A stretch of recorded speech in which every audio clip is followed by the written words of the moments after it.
Okay. All right. What's up, man? How y'all doing, man? How y'all living? Let me start recording. Right when I get recording, I start getting text messages from people. How y'all doing, man? How's everybody doing? Glad to have y'all in here. We are early today, getting this started early. Ladies and gentlemen, glad to have y'all in here, by the way. Glad to have everybody in here. Let me see, hold on. Hold on one second. Hold on. Y'all bear with me. Excuse me. The minute I go live, I start getting text messages. Let me fix my audio real quick so I can be real crisp. All right, so this should be a little bit better. How y'all doing, man? Glad to have everybody tuning in with me. Ready to chop up game as we always do. I'm early today because usually I'm on in the middle of the night, but I'm early, ready to chop it up with you, good ladies and gentlemen. We're going to announce the ticket sales for the October 26th event at the Hidden History Museum coming up soon. We got a lot of great comics that are lined up, and we're going to have great food. We're going to have a Halloween costume contest. We're going to have a very good time at the Hidden History Museum October 26th. So I'll let you guys know the deal on that in a couple of days. So y'all can come on through. You know, it's always a vibe at the Hidden History Museum. Shout out to everybody piling in the room. So listen.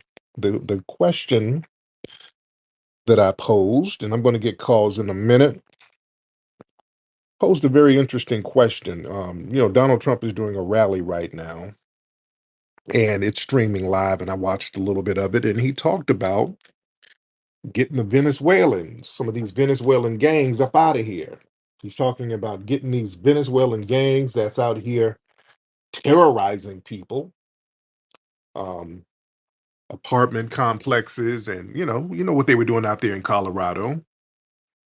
Um, a lot of these Venezuelan gangs are up here in different cities, particularly black areas, kind of harming the community. And then in Dallas, they went into some of the suburbs and did some nefarious dealings. So, Trump is talking about getting them out of here. So what's wrong with that? What's wrong with getting rid of the Venezuelan gangs from the community? Where are the Biden bots? Where's the K Hive? Eh, let's be real. What's wrong with that? I don't really see anything wrong with that. They're not doing us any favors by terrorizing these communities. So yeah, I think the authorities should get them out of here and stop them from terrorizing these communities. I'm all for that. Um, Kamala's policies and Biden's policies that of flooding the zone and letting all these people in here, that just doesn't work. That's not working for anybody. That's damn sure not working for foundational Black Americans. So what's wrong with getting rid of these Venezuelan gangs and these people coming over here doing these nefarious things? Eh? What's wrong with that? Jesus, what's happening, Jesus? Or Jesus, however you're pronouncing your name. What's up, man? Say something. What's up? How you doing, man? I'm good. Now, Jesus, now you're an immigrant, or are you in another country? Um, I'm actually American. Okay. Where are you living? Where do you live? What state? I'm in New Egypt, East Coast, America. What state you in, brother? I'm not talking about plebiscite city that's in your imagination. What state are you in? North Carolina. There you go. Now how do you feel about the Trump talking about getting the Venezuelan gangs out of here? How do you feel about that? Um, well, when I was younger, I had a game called Mercenaries on Xbox, and it was about the Venezuelan people, fractioning off and making gangs and whatnot. So I'm already pretty well trained on taking territory and realizing the matter at hand and making everything a safe environment for the people that have been cultivating his land righteously. Okay, so what does that mean as far as them being here and them getting taken out of here? What does that mean as far as that? Or are you just kind of plebiscite babbling?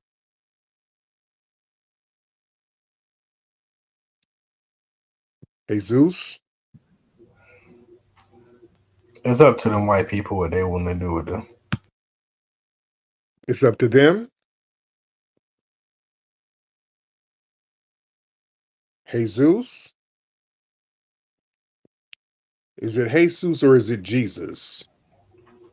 Jesus. Oh, okay. You just called to hear yourself talk. You don't really have anything constructive to say. You just kind of wanted to hear yourself talk, didn't you? No, Yeah. It's okay, Jesus. Sometimes people need attention in life. Do you feel better that you got a little attention? You feel better? no. Honestly speaking, it's up to the sovereign plan of God. Immigration, and I mean, it's obviously wrong that the Venezuelan gangs are taking things by force. Um, if I was a politician, I would kind of say the same thing Trump will say to make the American people feel safe. But as a sovereign king, like maybe like the Lion of Judah or whatnot, by force is never correct. So, are you a sovereign king? Yes, yes, yes, yes. Okay. Wh- um, what nation are you sovereign to? What's your nation?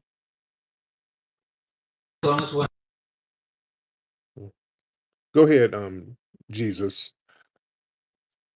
What's your sovereign nation, Jesus?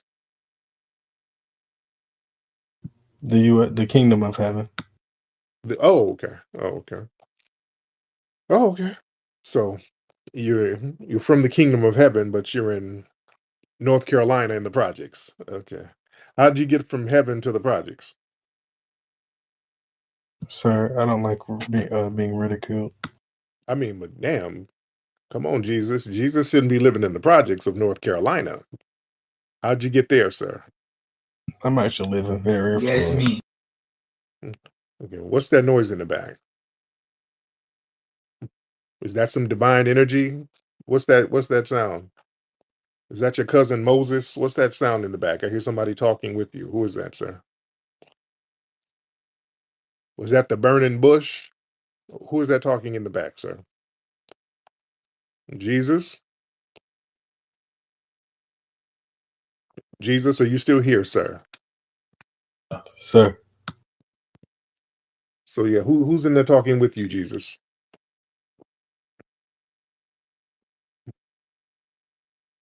Jesus?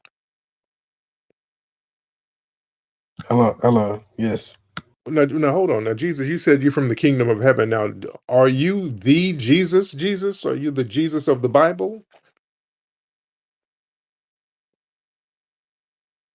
Greater Oh, is he that is in me than he that is in the world. oh, okay. So you're Jesus, Jesus. Okay, okay. Well, if are you still turning water into wine? Because it sounds like you're over there drinking a little Hennessy. Did you turn some? Did you turn some water into Hennessy over there, sir? I'm actually live streaming at this moment. You what, Jesus? Jesus, go ahead, sir. Okay. Okay, we have Dusty Jesus in the house. Good Lord. We got Dusty Jesus. When did we get Dusty Jesus? When were we blessed with Dusty Jesus? Good Lord. He was nailed to a swap meet. He wasn't nailed to a cross. He was nailed to a check cashing place. And somebody got him down and now here he is. Okay. Anyway, let me get Dusty Jesus off here. Okay. Lord, people just be plebiscite babbling. Suntan. Let's get Suntanned in here. What's up, Suntan? On Suntan, unmute your microphone. So, thank you for having me on and following Jesus. I appreciate that. Yes, indeed. How you doing, Suntan? I'm doing good, man. And I'm here actually to to ask you a question and to praise you actually, because I'm an immigrant myself. I came here as a kid in the mid '70s. My parents brought me over, and my parents were brought over under the visa programs that existed in the '70s to bring in workers. They were going to work the textile factories up, in New York State, etc. And it's a I feel the immigration system that existed when I was a kid, and I'm a naturalized citizen, changed to where I'm seeing something that I thought I would never see, because there's a lot of talk in the white community about immigrants replacing whites. Mhm. And I was probably the last wave of white immigration from Europe into the United States, Greece, and Eastern Europe, right? Are you thinking that, because there's something inside of me telling me, because I grew up where I grew up, I was between the Queensbridge projects and the Ravenswood projects, so I'm not unfamiliar with the African American community. They were very welcoming to me as an immigrant in our schools, etc. Mhm. Like, do you think the I don't like saying Democrat Party, the establishment, the the party, the powers that be, are are they bringing in immigrants now, not only to replace whites, but maybe to replace African Americans, as if the Democrats are done with you? If the Democrats are the party that speaks for the establishment, they're like, we've reached what we can reach with the African American community. There's more money to be made with these recent immigrants. Maybe they quote unquote work harder, or we need them in these sort of jobs rather than, we don't need people that work in the agricult in cotton picking, or I apologize for saying it that way, but you understand what I'm saying. We don't need garment workers anymore. We don't need people that work in steel mills.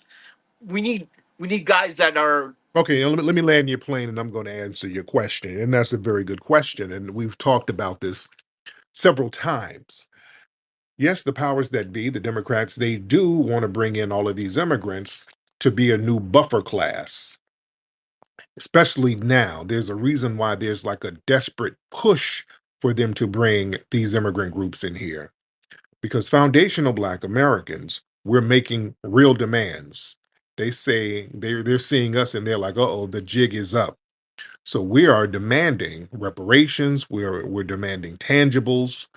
We are letting these people know that we're not going to be out here voting for nothing in large numbers, even though we do still have some Democrat shills out here. But for the most part, there's a movement of people kind of waking up, a very significant number of us waking up to the con game.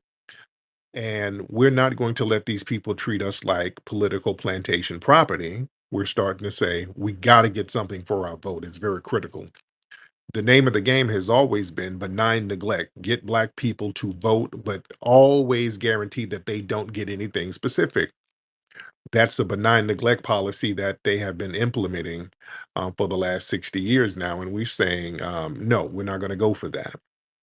When they bring in these immigrant groups, they don't have the same demands that foundational Black Americans do, because they don't have the relationship with this nation that we do. When they come in and work, they're going to work for lower wages. It's not that they work harder. That's a myth and a lie that a lot of tethers tell themselves, that they just come and work so hard and we're just kind of kicked back and not doing anything. And that's all cap.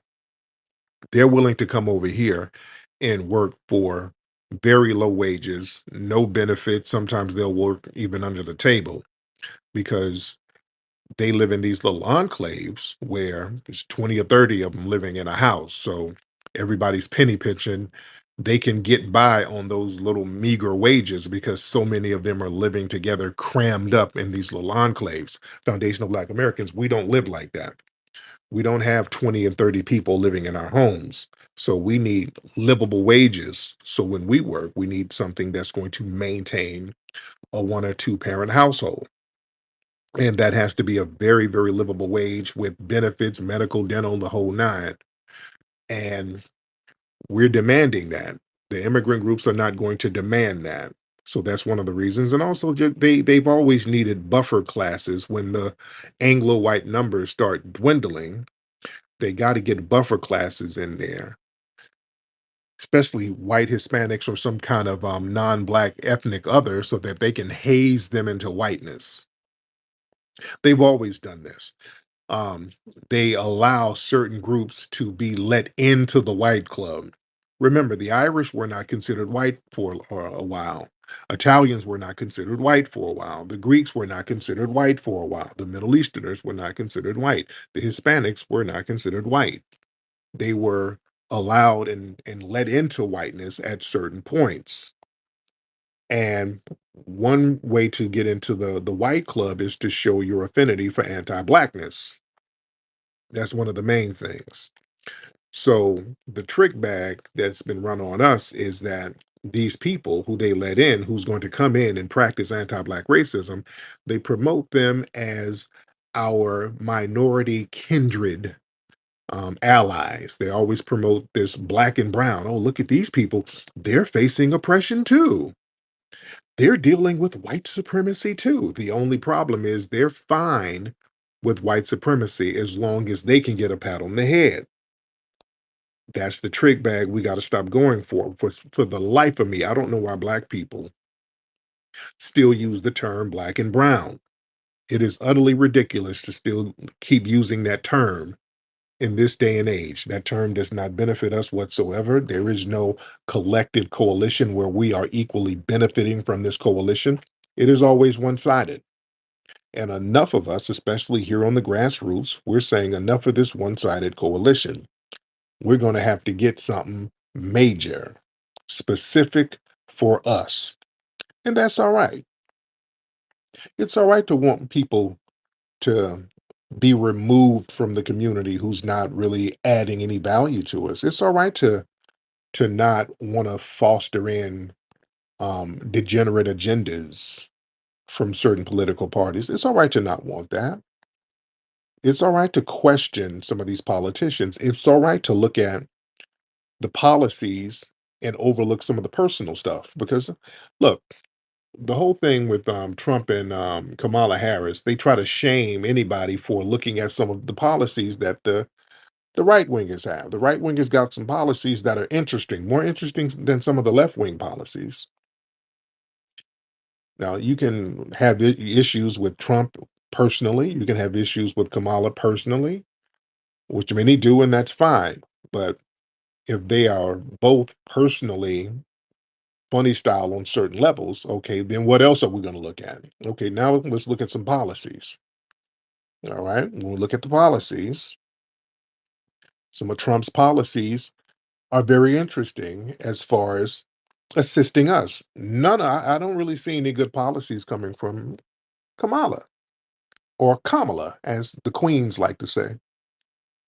I don't really see any thorough policies. Now, our main thing is reparations. We wanted tangible reparations. Each party, they're not giving that. Okay, what's the consolation prize? All right, y'all not giving up the main course. Okay, what's the appetizer? Stopping some of the immigration. Okay, that works too. All right, getting some of the freaky deaky stuff out of the schools. That works too. Stopping the allocation of our resources that needs to go to citizens to all of these other non American groups. That looks good. I saw somebody call into the Breakfast Club. There was a brother down in Florida, and shout out to everybody in Florida. I hope the family down there is getting to safe grounds because that hurricane is coming through. I don't know if it hit yet, but I hope everybody is safe down there in Florida. And a brother called to the Breakfast Club, and this brother was very distraught over just the way the Democrats are handling everything. He's like, "Hey, man, the Democrats are trash. We're down here, man. We need help. These hurricanes are hitting." Now he was in where was he? Okay, I think he was in Miami. I think he was in Miami, and he was talking about the devastation in North Carolina and the the upcoming hurricane that's happening down there. And he was like, "Hey, man, we down here suffering and black people are suffering and citizens are suffering and we need resources for these disasters and a lot of our money has been squandered by giving them to non-citizens." He was complaining about these people getting $10,000 vouchers and EBT, and these people are getting thousands of dollars of our tax dollars And when there's an emergency, Kamala's coming out talking about people going to get $750. So that's a very bad look, just all across the board. People are kind of fed up with that nonsense. It's okay to say, hey, no, that's not cool. It's okay to say that's not cool. And this is not about personalities. It's about policies. What policies are going to work for us? That's what we got to look at. Because as far as personality, yeah, Trump got some funny style personalities going on, but hell, Kamala, and this woman's going around with her policies are janky, and plus, personally, she's getting in these interviews looking like a damn drunk hag. When she does these interviews, it's always a bad look. When she's doing these interviews now, it's a horrible look. She's going on these shows acting like she's drunk out of her mind, all that cackling, and it's just not a good look. Let's be real. Y'all know it's cringy.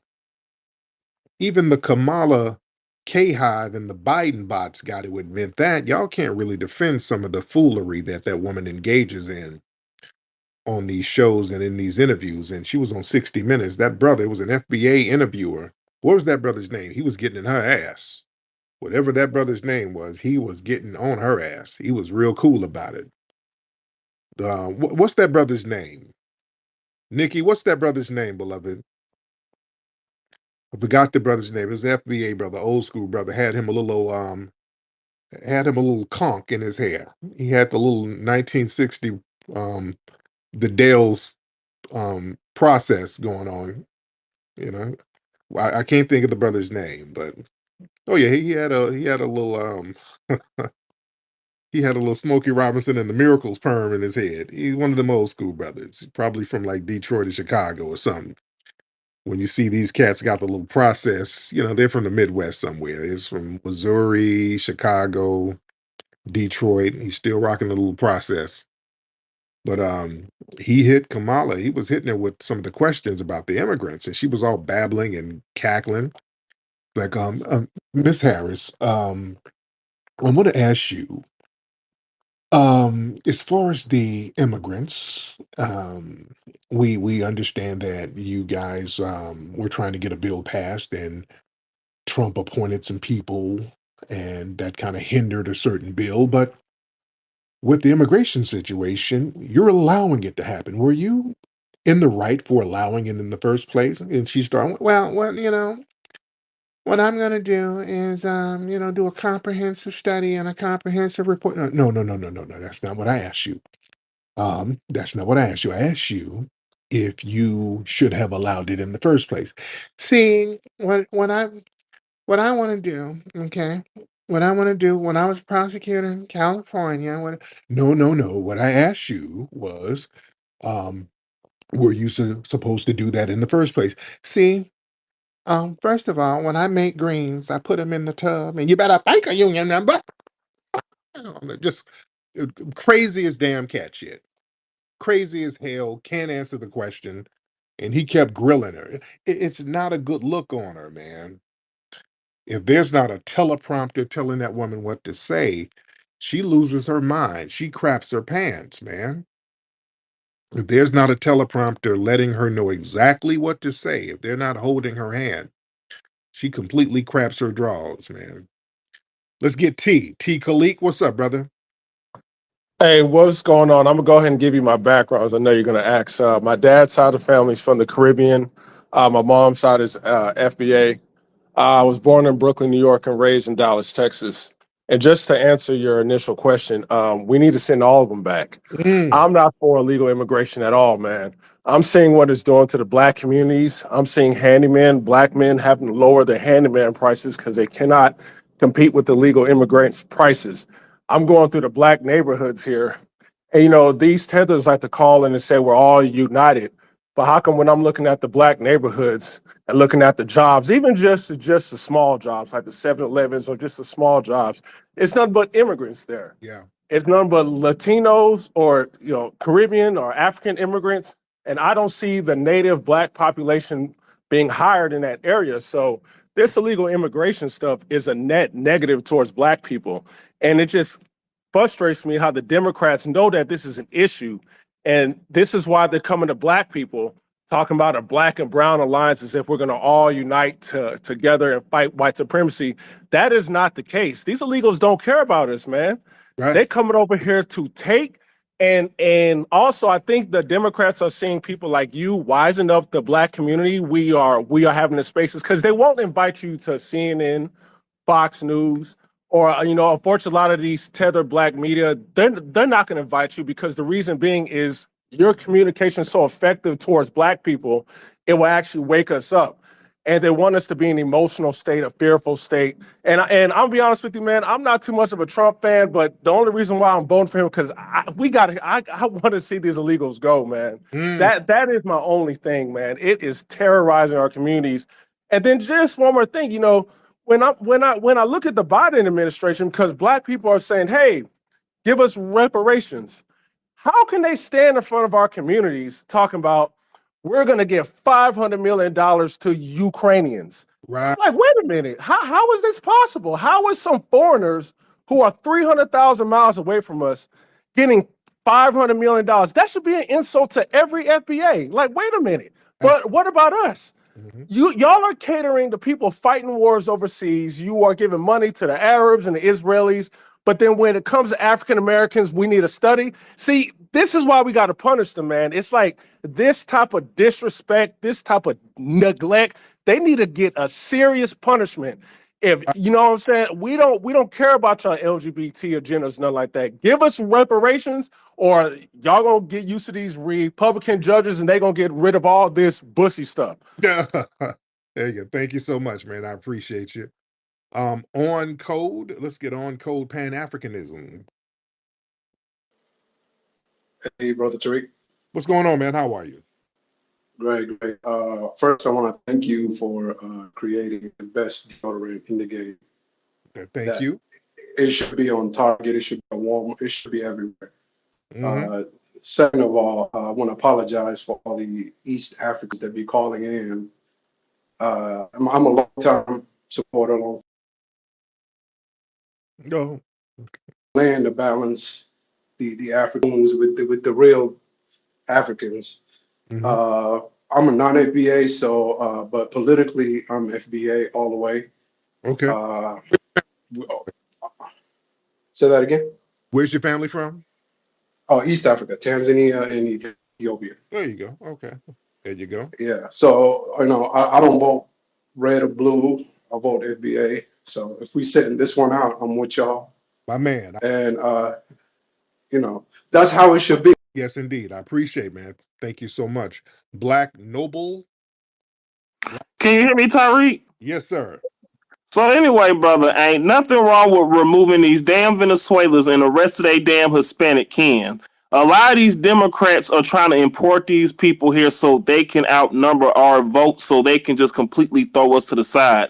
The Democrat Party is still trying to hold on to us because if we're being honest, Black Americans have propelled Democrat victories in many ways, in hundreds of ways. So the Democrat Party see us switching, kind of shifting. I already shifted, Tariq. I'm a Republican. I'm a complete Republican. I don't support immigration. I really don't support abortion. I don't support homosexuality. I'm against a lot of the Democrat policies that have destroyed us. And when I step outside of my house, only thing, you hear almost every damn language you can think of, and it's so damn exhausting. And if the Democrat Party keeps winning, it's going to get worse. Eventually, you're going to have all these different cultures in this country that don't get along because some of these people, they come from countries where they have conflicts going on. When they come over here, hell, some of them even fund the conflicts back at home while they live here. So it's like, damn, we got motherfucking warlords. We got all types of motherfuckers in this country. But ain't nothing wrong with removing Venezuelans. They have to go. The Mexicans have to go. The Dominicans have to go. The Nigerians have to go. So many motherfuckers have to go. I'm tired of these motherfuckers. Fuck all of them. Thank you, Tariq. All right. Thank you so much. Brother was very passionate about that. Brother was very, very passionate about that. All right. Shout out to everybody in the room, by the way. Let's get Tuman. Tuman in the building. Hey, I'm not FBA. I'm a white guy. Okay, But that's okay. That's all right. yeah. By the way, However, two men, African Americans are two men. Americans. All right, two men. Hold on. Where's your family from in Europe, sir? Oh, Ireland. Oh, there you go. Now go ahead, Tuman. Now you were saying? Yeah. And this country did our family a great favor, and we've done well. However, African Americans are Americans. They've been here forever. Mm-hmm. And letting the borders open to everyone who don't care about us, who want to take a step ahead of the people who've been here forever and don't want to like work for what they want is ridiculous. Yeah. And I'm 100% behind you. You Now you. know, as you say, FBAs, they're Americans, Mm-hmm. and they deserve everything that every American gets. Absolutely. All right. Thank you so much, Tuman. All right. Let's get Sharif in the building. Let's get Mr. Sharif. I've had you on before, Sharif. I forgot what we talked about, but I do remember the name Sharif. What's going on, Sharif? Okay. So what is on, Yep. what's on your mind, Sharif? I just want to iterate one thing. That's all. Okay. All right. Now, you're from Palestine, right? No, I'm Canadian, a Canadian Egyptian. Oh, okay. Okay. All right. Well, all right. Well, y'all do your thing up there, man. All right. Thank you, Sharif. All right. Nikki the God, what's up, beloved? Hello, Tariq. How are you? How's your family? I, Hope everybody's doing well. yes. Um, I find it odd that so many people who are openly of the Democratic Party and also the people who have been in our spaces mixing in with our circles and pretending for a while to just try to be like one of us, but they're really not. They're pretending that they're pro reparations. They're pretending that they are not affiliated with any specific parties. I find it odd that they're trying to shame us for not wanting illegal immigrants here, depleting all of our resources. We see you, you know. Every time the Democrats open their mouths, they reveal that they have ulterior motives. Now they're trying to push something to me that is very close to them calling us immigrant phobic or saying that we have some type of immigrant phobia. It's insane, you know. Everything that they're trying to do collaborates with what Dr. Claude Anderson was able to foresee what is happening now. Mm-hmm. It's it's too bad that people were not listening to him at the time. He told us that they were trying to replace us with immigrants, but so many of us wanted to see all blacks and other non-whites as our allies. But for people to lie, blatantly lie, and say that money can be made available to Ukraine and illegal immigrants and not American hurricane survivors and our reparation people, our foundational Black Americans seeking reparations, it's even more proof that they have a motive and are desperate at the same time. They know they are losing the Black vote, so they only have shame to fall back on. Also, I saw a desperate ad where they were shaming Black men for not voting and insinuating that they would not get laid by the fly ladies because Black women would be turned off by non-voting Black men. Can you believe that? Larry. Yeah, hilarious. I do not plan on voting at all during the upcoming election because I don't see Trump has put out a clear lineage-based Black agenda. But however, if it comes down to it, during the 11th hour, I'm willing to help the Democratic Party out the door, and I will put the biggest padlock on it if it comes down to it. Thank you. Have a good day. Thank you, beloved. Yes, indeed. Let's get self-segregated. That's your name, bro? A self-segregationist. Uh, so what's a self-segregationist? It's just basically as the name is, you just kind of keep to yourself. Work with your own hands. Try not to depend on other people, including your family, and you try and just live independently. Yes, indeed. Now, are you Canadian? Where are you from? Well, I am Canadian. Born in Canada. How did you know? I can hear it. I'm very good with accents. I can hear the accent. All right. Your family French. I don't speak French, but yeah, I do have French. You know, my parents speak it, and you know they were from France, so 'Cause I can hear that too. I can a little bit. I can hear your mother's tongue in there too. I can hear that too. So, are you all still right. in Canada or are you in the US? What was that? Are you in the US now or are you still in Canada? I'm still in Canada. I'm still in Canada for now. Okay. But I actually wanted to, because the thing is, I know that like recently, like you know, you kind of been a bit less aggressive towards, you know, the Spurg Nats, as I call them, you know, the Nazis that, you know, whenever Myron joins their spaces, they they kick him out of there real quick. Oh yeah. Um, but I actually I got information on one of them, his whole his whole name, his whole address. Um, but I don't think it would actually be useful to you. Like if you had, and it's one of those anonymous accounts, right? The ones that are always like shit posting, but obviously, you know, they'll always hide behind anonymous accounts. But I don't know how useful that information would actually be to anyone, really. The problem is, Um, with there's so many of these white supremacists online. It's kind of like whatever. The problem yeah, when they get into certain positions of prominence, right, that's when I want to know who's who. The average rank and file white supremacists, they're like gnats. They're all over the place. 4chan is full of them. They're in most chat rooms and message boards. So, that's not really that much of a flex. But when they start to get political power or they become somebody in law enforcement, then I want to know who's who. So that's when it's yeah, more relevant. But anyway, yeah, that makes sense. thank you so much. All right. D Danielle Danielle Jose or Josie, whatever your name is. Daniel Jose. Hey Yeah. Danielle Jose, what's going on, man? Well, the title of your space actually drove me here, and I'm pretty glad and very thankful that you are speaking this out. And as a Venezuelan, also first and foremost, I want to apologize for whatever the garbage people from my country is doing in your country. And Yes. yeah, and I speak about this one anytime I have the opportunity, and I do it because this is people that equally than you, I don't cherish these people. I don't cherish the existence of this tren of Aragua. And that's actually the reason why I left Venezuela in the first place 7 years ago. But I never thought these people was gonna come and chase us now 3 years later. And Yeah.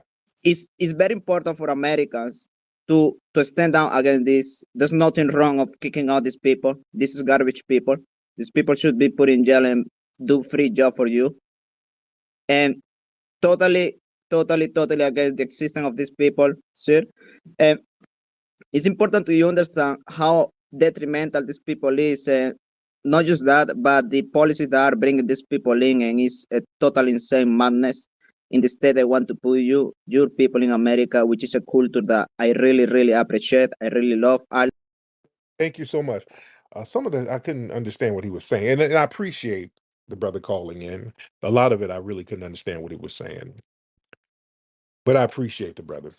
And I had to go ahead and land this plane and just listen to him talk. Now I got a taste for I got a taste for some Chipotle. All of a sudden, just hearing him talk, I want I want a burrito salad for some reason. I don't know.